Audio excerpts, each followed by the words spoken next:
اللہ کے نبی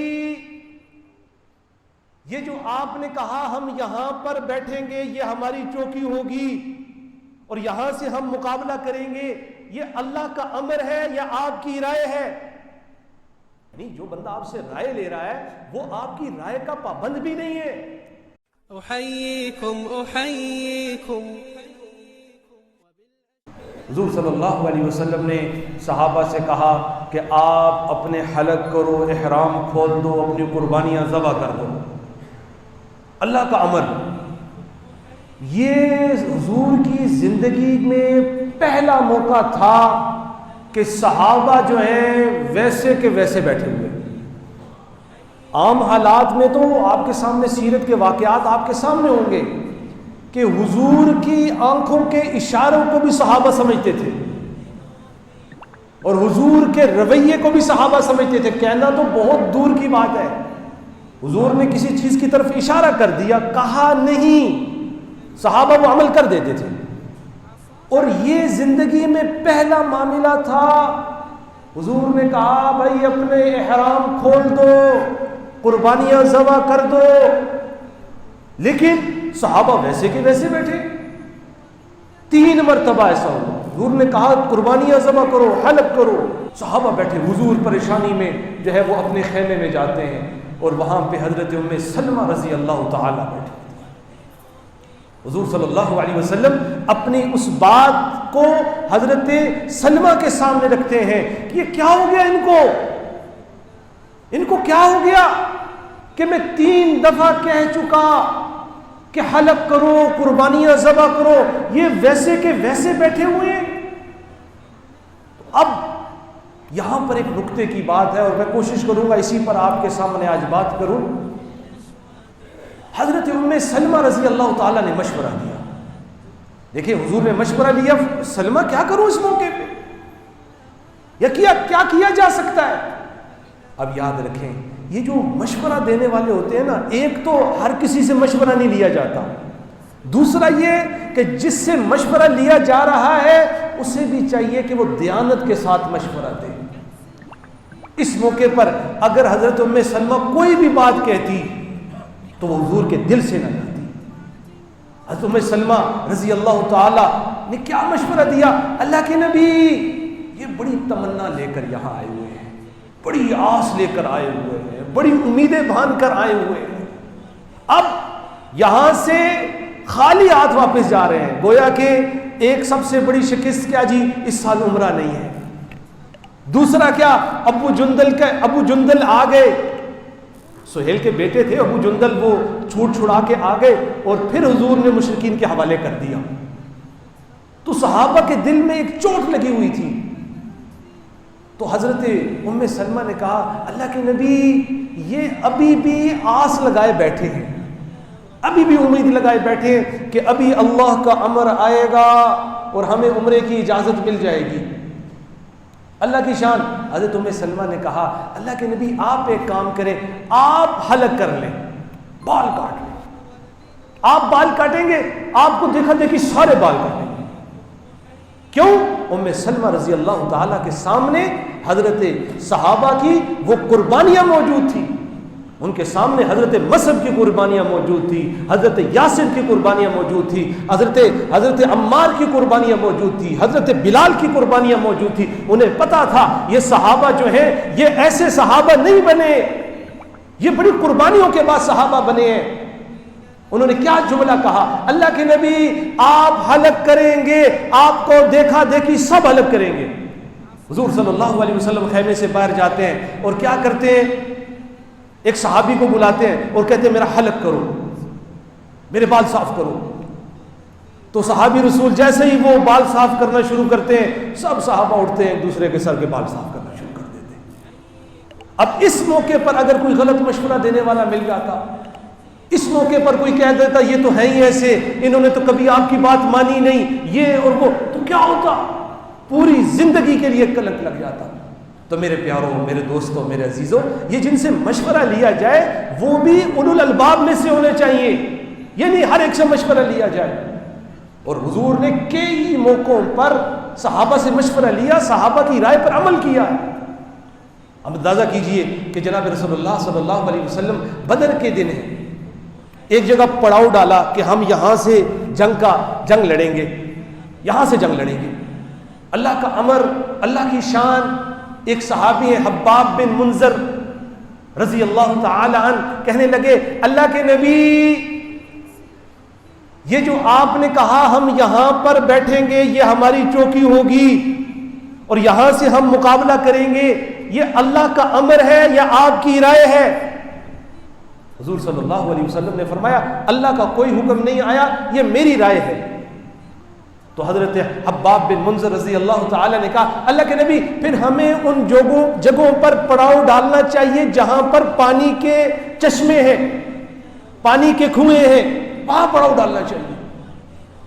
جناب رسول اللہ صلی اللہ علیہ وسلم نے یہ نہیں سوچا چھوٹا ہے، اس کی بات کا کیا اعتبار؟ کہا ٹھیک ہے، جو حباب کہتا ہے ہم نے وہیں پر پڑاؤ ڈالنا ہے۔ اللہ کی شان، حضور صلی اللہ علیہ وسلم نے حضرت حباب بن منذر کی بات مانی، اللہ نے فتح عطا فرما دی۔ غزوہ احد ہے، صحابہ سے مشورہ ہوا کہ بھائی جنگ اندر رہ کے لڑیں یا باہر جا کے لڑیں؟ تو بعض نوجوان صحابہ جو بدر میں نہیں جا سکے تھے انہوں نے کہا اللہ کے نبی ہم باہر جا کے لڑیں گے۔ حضور کی رائے اندر ہی لڑنے کی تھی، کہا حضور ہم باہر جا کے لڑیں گے۔ اب اللہ کا امر، اللہ کی شان، کیا ہوتا ہے؟ حضور صلی اللہ علیہ وسلم صحابہ کی رائے پر عمل کرتے ہیں اور باہر جا کے لڑتے ہیں۔ اسی طرح آگے چلیں، خندق کا موقع آیا، صحابہ سے مشورہ کیا بھائی کیسے لڑیں، باہر جا کے لڑیں اندر لڑیں؟ حضرت سلمان فارسی رضی اللہ تعالیٰ نے کہا اللہ کے نبی میری رائے ہے، اور ایسی رائے دی جو آج سے پہلے کسی نے سنی نہیں تھی۔ کہا جی کیا کریں؟ کہا جی مدینے کے ارد گرد خندق بنا لیتے ہیں، گڑھے بنا لیتے ہیں تاکہ مشرکین اس کو عبور نہ کر سکیں۔ بالکل نئی بات، حضور صلی اللہ علیہ وسلم نے ان کی رائے کو لیا، اور کئی مرتبہ ایسا ہوا حضور صلی اللہ علیہ وسلم نے صحابہ کی رائے کے مخالف عمل کیا۔ یعنی جو بندہ آپ سے رائے لے رہا ہے وہ آپ کی رائے کا پابند بھی نہیں ہے۔ بعض اوقات ہم سمجھتے ہیں مجھ سے رائے لی گئی ہے، اب ویسا ہی ہونا چاہیے جو مجھ سے رائے لی گئی ہے، اس کے خلاف ہوگا تو پھر میری اس کے ساتھ بول چال نہیں۔ حضور صلی اللہ علیہ وسلم نے حدیبیہ کے موقع پر صحابہ سے رائے لی، کیا کریں؟ صحابہ نے کہا اللہ کے نبی ہم عمرہ کریں گے، ہم لڑیں گے ان سے، یہ ہمیں عمرے سے روک رہے ہیں۔ تو اللہ کی شان کیا ہوتا ہے؟ صحابہ رضوان اللہ تعالی اجمعین کی رائے یہ تھی کہ ہم لڑیں گے، حضور کی رائے تھی کہ ہم نہیں لڑیں گے، حضور نہیں لڑیں گے۔ اللہ نے اسی میں خیریں پیدا فرما دی، انا فتحنا لک فتحا مبینا کی خوشخبری اللہ نے سنا دی۔ پھر جتنی بھی فتوحات ہوئی وہ صلح حدیبیہ کی بیس پر ہوئی، آگے انشاءاللہ ہم ذکر کریں گے۔ ایک بات اسی طرح حضرت ابو بکر صدیق کا دور آیا، یہ میں مختلف مواقعوں کی باتیں آپ کو سنا رہا ہوں کہ مشورہ کیا ہے اور مشورے میں بات کس کی لینی ہے اور کس کی نہیں لینی۔ حضرت ابو بکر صدیق کی خلافت کا دور آیا، مانیان زکوٰۃ پیدا ہو گئے، حضور کا انتقال ہوا، بعض لوگوں نے کہہ دیا ہم زکوٰۃ نہیں دیتے، دور دراز کے لوگ۔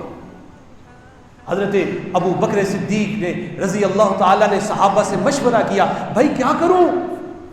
بہت سارے لوگوں نے زکوٰۃ دینے سے انکار کر دیا۔ تو صحابہ نے مختلف رائے دی اور اکثر کی رائے یہی تھی کہ ابھی اس معاملے کو ٹھنڈا رہنے دیں، ابھی ان سے جنگ جدال نہ کریں، ان سے لڑائی نہ کریں، ابھی ان کے معاملے کو جو ہے اسی طرح چھوڑ دیں، بعد میں یہ خود زکوٰۃ دے دیں گے۔ اور حضرت عمر فاروق کی رائے بھی یہ کہ بھائی ابھی ان سے لڑائی نہیں کرتے، جو مانیان زکوٰۃ ہے بہت بڑے فتنے ہیں، مسلمہ کذاب ہے، باقی ہے، ان سے نپٹنے کا زمانہ ہے، ان سے نپٹے، باقی ان کو چھوڑے۔ تو حضرت ابو بکر صدیق رضی اللہ تعالیٰ نے کہا واللہ لأقاتلن من فرق بین الصلاۃ والزکاۃ، خدا کی قسم میں اس کے ساتھ جہاد کروں گا جو نماز میں اور زکوٰۃ میں تفریق کرے گا۔ اب صحابہ کی رائے ہو رہا ہے، خلیفۃ المسلمین حضرت ابو بکر صدیق کی رائے ہو رہا ہے، پھر اللہ نے اسی رائے میں خیر پیدا فرما دی۔ تو میں یہ کہہ رہا تھا ہر بار رائے ماننا بھی ضروری نہیں ہے۔ اسی طرح ایک موقع پہ حضور کے دور میں ایک صحابیہ ہے حضرت بریرہ رضی اللہ تعالی، ان کا نکاح جو ہے یہ ایک غلام کے ساتھ، یہ بھی غلام تھی، ان کا نکاح بھی ایک غلام کے ساتھ کیا گیا۔ اور شریعت میں یہ تھا کہ جو آقا ہوتا تھا وہ اپنی باندی کا جس سے نکاح کروائے وہ راضی ہو نہ راضی ہو نکاح منعقد ہو جاتا تھا۔ اب حضرت بریرہ رضی اللہ تعالیٰ کا نکاح حضرت مغیث رضی اللہ تعالیٰ کے ساتھ ہوا۔ اللہ کی شان، حضرت بریرہ کو ان کے مالک نے، سردار نے رہا کر دیا کہ آپ جو ہے اب سر آزاد ہیں، جو جس طرح زندگی گزارنا چاہیں گزار سکتی ہیں۔ اب شریعت کا قانون تھا اگر کوئی عورت اپنے پہلے خامند کے ساتھ نہیں رہنا چاہتی تو نہ رہے۔ اب اللہ کی شان، اللہ کا امر کیا ہوا؟ حضرت بریرہ نے کہا میں مغیث کے ساتھ نکاح برقرار نہیں رکھنا چاہتی۔ حضرت مغیث جو ہے وہ گلیوں میں، حضرت بریرہ آگے آگے، حضرت مغیث پیچھے پیچھے، خدا کا واسطہ ہے میرے سے نکاح ختم نہ کر، خدا کا واسطہ ہے مجھ سے نکاح ختم نہ کر، خدا کا واسطہ ہے مجھ سے، رو رہے ہیں۔ حضرت عبداللہ بن عباس کہتے ہیں وہ لمحات بھی ہمیں یاد آتے ہیں، حضرت مغیث رو رہے ہیں رو رہے ہیں رو رہے ہیں۔ ایک دفعہ حضور کے پاس آگے، حضور بریرہ کو کہیے نا میرے سے نکاح ختم نہ کرے۔ حضرت جناب رسول اللہ صلی اللہ علیہ وسلم نے حضرت بریرہ کو بلایا، کہا بریرہ یہ تم سے محبت کرتا ہے، اس سے نکاح ختم مت کرو۔ حضرت بریرہ رضی اللہ تعالیٰ نے کہا اللہ کے نبی یہ جو بات آپ نے مجھے کہی ہے یہ حکم ہے یا مشورہ ہے؟ حکم ہے کہ مشورہ ہے؟ حکم ہے تو حضور جو آپ نے کہہ دیا ویسا ہی ہوگا، اگر رائے ہے تو میں بھی اپنی رائے دینے کا اختیار رکھتی ہوں۔ حضور نے کہا حکم نہیں دے رہا، میں رائے دے رہا ہوں اور اس کی تڑپ دیکھ رہا ہوں، وہ محبت کرتا ہے تم سے۔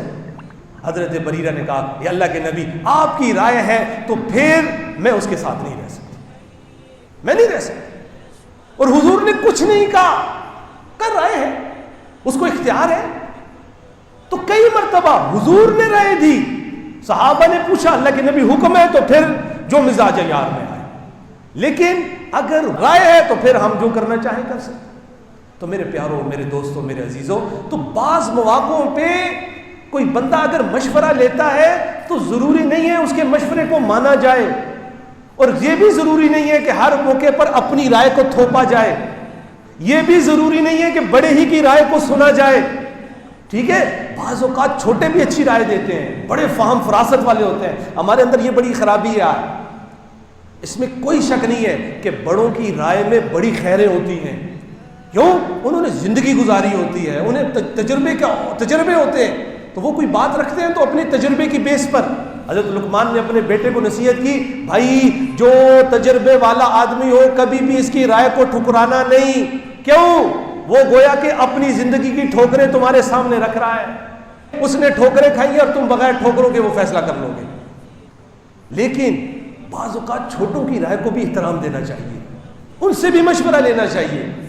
ہمارے یہاں کیا ہے بھائی، چھوٹوں کی رائے کا کوئی احترام نہیں۔ اگر چھوٹوں کی رائے کا کوئی احترام نہ ہوتا تو کبھی بھی حضور صحابہ سے مشورہ نہ کرتے۔ حضور کو حکم ہوا وَشَاوِرْهُمْ فِي الْأَمْرِ، اپنے معاملات میں صحابہ سے مشورہ کریں۔ حضور کون ہے؟ صاحب وحی ہے، وحی آ رہی ہے، لیکن حکم کیا ہو رہا ہے کہ صحابہ سے مشورہ کریں۔ تو میرے پیاروں، میرے دوستوں، میرے عزیزوں، ایک بات جو ہمیں حضرت ام سلمہ رضی اللہ تعالیٰ سے جو سمجھ آ رہی ہے وہ یہ ہے کہ جب موقع ہو نا مشورے کا تو ایسا مشورہ دینا چاہیے جس سے اپنی ذاتی مفاد وابستہ نہ ہو، ذاتی مفاد دوسرے کے مفاد وابستہ ہو۔ اور کئی دفعہ ایسا ہوتا ہے کسی نے رائے دے دی تو اب بندہ نہیں مان رہا دوسرے کی رائے کو، تو کہتا ہے اب تو دیکھیں تیرا انجام کیا ہوتا ہے، منہ پہ کہنا شروع۔ اور پھر کہیں مثال کے طور پہ کسی نے کہا بھائی اپنی بیٹی کی شادی یہاں کرو، کہا جی میں یہاں نہیں کرتا، میں فلاں کے ساتھ کرتا ہوں۔ اب اللہ کا امر، کبھی اس رائے پر عمل کرنے کی وجہ سے اس لڑکی کو طلاق ہو گئی یا اس کی زندگی وہاں جیرن ہو گئی، اب پوری زندگی وہ تانا دے گا میری بات نہیں مانی نا، میری بات نہیں میری مانتا تجھے یہ سامنا نہ کرنا پڑتا، میرے نہ ماننے کی وجہ سے اتنا کچھ ہو گیا۔ بھائی جس سے رائے دے رہے ہیں اگر اس نے رائے نہیں مانی، اب اللہ کے حضور دعائیں کریں، اللہ میں تو اس میں خیر سمجھتا تھا، اب جو یہ رائے دے رہا ہے اس میں خیر پیدا فرما دے، اس کی رائے میں خیر پیدا فرما دے۔ ہمارے یہاں کیا ہے، بس تو دیکھیے اب اس کے ساتھ کیا ہوتا ہے، میری نہیں مانی اب دیکھیے گا اس کے ساتھ کیا ہوگا۔ تو میرے پیاروں، حضرت ام سلمہ رضی اللہ تعالیٰ سے حضور نے پوچھا میں کیا کروں، تو حضور کو صحابہ کو کے بارے میں حضرت ام سلمہ نے بڑی پیاری رائے دی. اللہ کے نبی یہ لوگ وہ ہیں کہ جو آپ کے وضو کے پانی کو بھی گرنے نہیں دیتے, یہ وہ ہیں جو آپ کے لعاب کو اپنے چہرے پر ملنے والے ہیں, یہ آپ کے جان نثار ہیں. لیکن مسئلہ کیا ہے, ابھی بڑی تکلیف سے گزر رہے ہیں, بڑی امتحان سے گزر رہے ہیں, اور ان کو ایک امید ہے کہیں اللہ ابھی کیا کریں گے, ابھی حکم آئے گا حج عمرے کرنے کا اور ہم عمرے کے لیے چلے جائیں گے. تو جب آپ اپنا حلق کریں گے تو وہ امید ختم ہو جائے گی, کیوں جب آپ نے عمرہ نہیں کیا تو پھر کسی اجازت مل سکتی ہے. تو حضور نے حلق شروع کیا ہے. اللہ کی شان, اللہ کا امر کیا ہوتا ہے, صحابہ سب اٹھتے ہیں اور اپنے جو ہے نا ساتھیوں کا حلق کرنا شروع کر دیتے ہیں. تو میرے پیاروں, میرے دوستوں, میرے عزیزوں, آج جو نقطہ میں سمجھانے کی کوشش کر رہا تھا وہ یہ کہ آپسی معاملات میں مشورہ کرنا چاہیے. مشورے کے بعد ایسا نہیں ہے کسی سے مشورہ کر لیا تو وہ یہ سمجھے بس میری بات ماننا بھی ضروری ہے, ایسا بھی نہیں. کسی نے آپ سے مشورہ کیا بھائی میں کیا فلاں کام کروں نہ کروں, بھائی پوچھ لیا اس نے, اب اس نے کفر تو نہیں کیا آپ سے پوچھ کر, تو اب اس نے اگر آپ کی رائے نہیں مانی تو کہو اللہ اسی معاملے میں جو یہ چاہ رہا ہے اس میں خیر پیدا فرما. اللہ رب العزت دعا ہے اللہ ہمیں سیرت کے ان پہلوؤں کو بھی سمجھنے کی توفیق عطا فرمائے. سیرت یہ نہیں ہے کہ ہم واقعات بیان کرتے رہیں اور ہم کہیں جی ہمارے پاس بڑا ذخیرہ جو ہے نا سیرت موجود ہے, اب ہمیں بڑی نالج آ چکی ہے, مجھے بڑا نہیں. بھائی سیرت کا مطلب کیا ہے کہ حضور کی زندگی کو اپنی زندگی پہ نافذ کرنا, حضور کی زندگی سے چیزوں کو اخذ کرنا اور اپنی زندگی میں اس کو لاگو کرنا. تو یہ جو مشورے بھی اہمیت ہے صحابہ کو حضور نے بڑا سکھایا ہے, اسے ہمیں اپنی زندگی کا حصہ بنانا چاہیے. اور اللہ سے دعا ہے جو کہا جو سنا اللہ ہمیں حضور کی سیرت کے مطابق اس پر عمل کرنے کی توفیق عطا فرمائے. وما علینا الا البلاغ. النور ناديكم ألا ما أجمل اللقيا وما أحلى تلاقيكم